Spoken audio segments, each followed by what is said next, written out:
It's your boy Uncle Reese. Thank y'all so much for tuning in. We got some amazing questions that we're going to answer today. I want to start by saying this. I'm a teacher, but the Holy Spirit is the ultimate teacher. Spend some time with God and let the Holy Spirit direct you in a way that's personalized for you. So, man, we're going to get right into it. I ain't going to waste no time. This question right here blew my mind and it was amazing to me. Thank you so much for this question.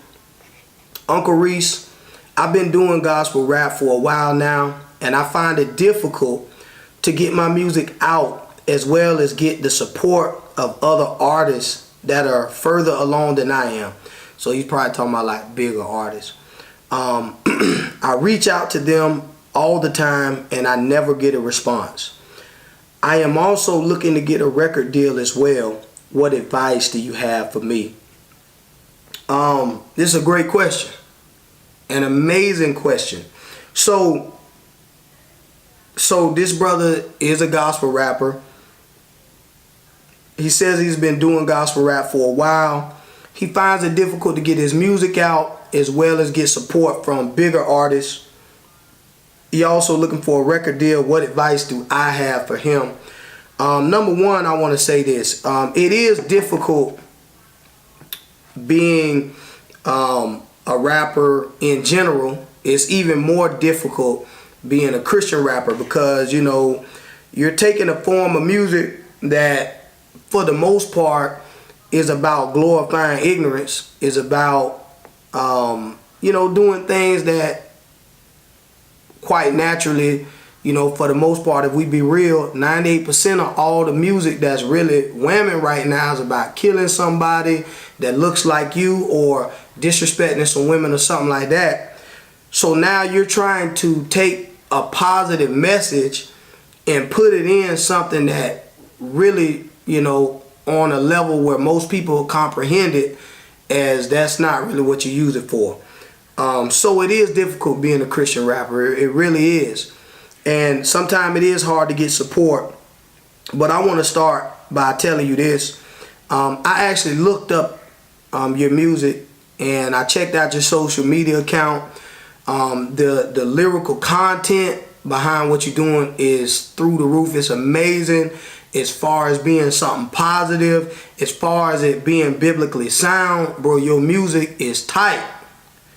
But the quality is a little bit lackluster, my brother. Your beats really ain't too tough. I don't know who's making your beats, but they just not amazing. Also too, the mixing and mastering of your music or the sound quality, it's just really not very good. And I understand, you know, you got to do what you got to do.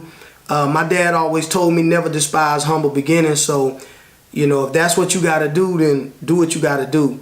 But I want to say this. I was challenged by one of my mentors when I first was doing Christian rap. One of my mentors was like, man, a lot of people don't like Christian rap because the sound quality is so bad. So if you want to do Christian rap, this is something you giving to God.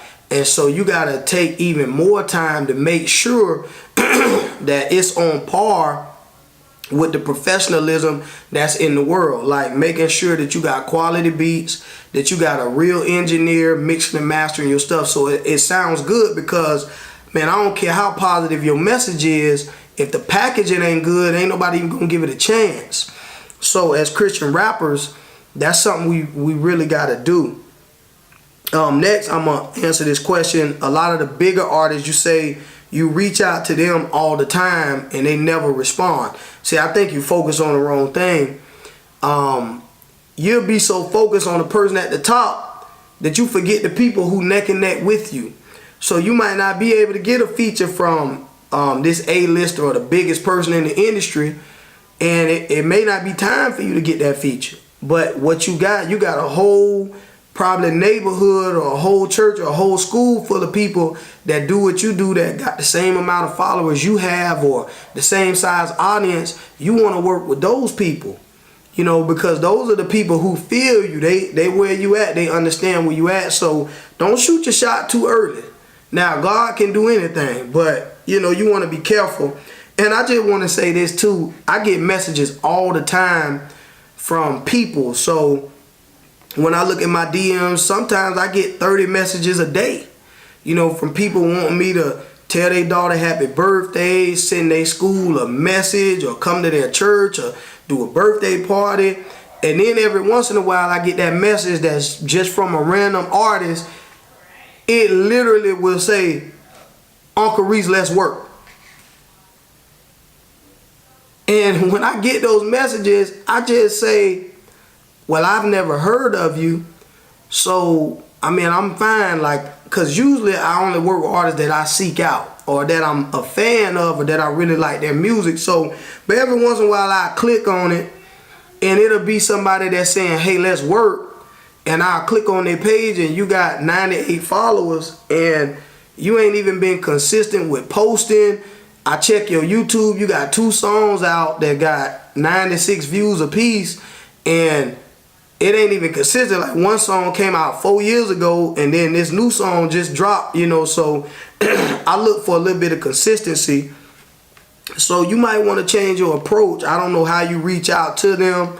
You know, I'm not saying you do this, but I know for me, whenever I reach out to somebody, I don't just say, hey, bro, let's work. I say, hey, your song, so-and-so, whatever the title is, really touched my heart.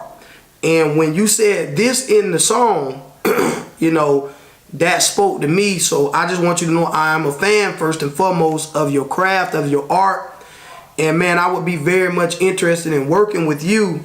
Do you have a cost associated with that, or what does that process look like? Because, you know, I want to honor that person's process. So that may be a way you want to kind of change your approach. The next thing you said, you're looking for a record deal as well. What advice do I have for you? I would say this.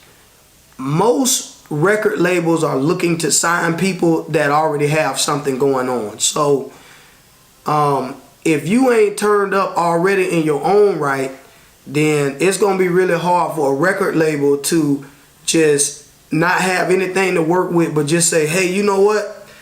This artist don't have a following, a fan base, an audience. Let me work with that person anyway just because I like them. That don't really normally happen. And so you have to turn up in your own right. But I got to get back onto that quality. And I tell artists this all the time that come to me, don't quit your job. Because artists, they always come to me and be like, man, I feel like God's telling me to quit my job, to follow my passion. And my first question is, I do understand that. But let me ask you a question. Is it possible to keep your job and still do your passion? Because when I first started doing music, I was working at a collection agency. I was answering phone calls 8 hours a day. And then once I got off, I was working on my music past that. And what's crazy is I end up moving back home with my parents. So my parents knew that I wanted to do this rap music. So they was like, hey, long as you doing this for God, you ain't got to pay us no rent. So 90% of my check was being invested into my rap career. So a lot of times in the beginning, because a prophet is without honor in his own city, and a lot of times when you go to your friends and your family with something new, they may or may not support you. So you might be your first financial investor. So you really want to keep that job. And if you can, just put in some extra hours in your dream. That's what I tell people. You're your first financial investor. So sometimes you may have to do that until you can get something better. So I remember I saved $3,500 and I invested it into my first album. I end up making that album. I let somebody hear it, and then that went from me and spending $3,500 to meeting a person that heard it before it came out, and they was like, hey bro, I want to work with you. I give you 10 G's to make another album, completely scrap that one, and we'll go from there. And then it kind of kept progressing from there, you know. So, but I was the first investor. I had a quality product. And see, my intention, even the way I attack music now, I look at my industry, I look who's at the top. And I don't just look at the artist, I look at their producer, I look at who does their marketing, I look at who they have around them, and I try to, if it's possible, hire the same people, because that artist probably has the best people. Or if I can't get to those people, I reach out to those people and be like, hey, look, I'm trying to hire you for this project. What do you charge? A lot of times they'll say, well, I don't really have time to work with you. And then I say, well, hey, can you recommend me 3 other people that I could reach out to that you recommend that maybe I could hire? And so that's kind of what's allowed me to be successful within this industry, because when I hire people, I hire the best. I don't just take the rest, I hire the best. You know, so that's something you might want to think of. And like I said, I pray that this helps you in some way. This your boy Uncle Reese. Thank y'all for tuning in so much. Y'all keep it locked. Turn your notifications on. Subscribe to the YouTube channel. Follow me also at IG, Facebook, and TikTok at Uncle Reese, UNCLEREECE. Or you can send your questions to unclereese.com. Or if you have a church or a ministry and you're looking for somebody to perform, speak, or you're interested in getting our ministry, you can go to unclereese.com/booking. And we'll figure it out how we can get there and be a blessing to you. God bless you. It's your boy Uncle Reese.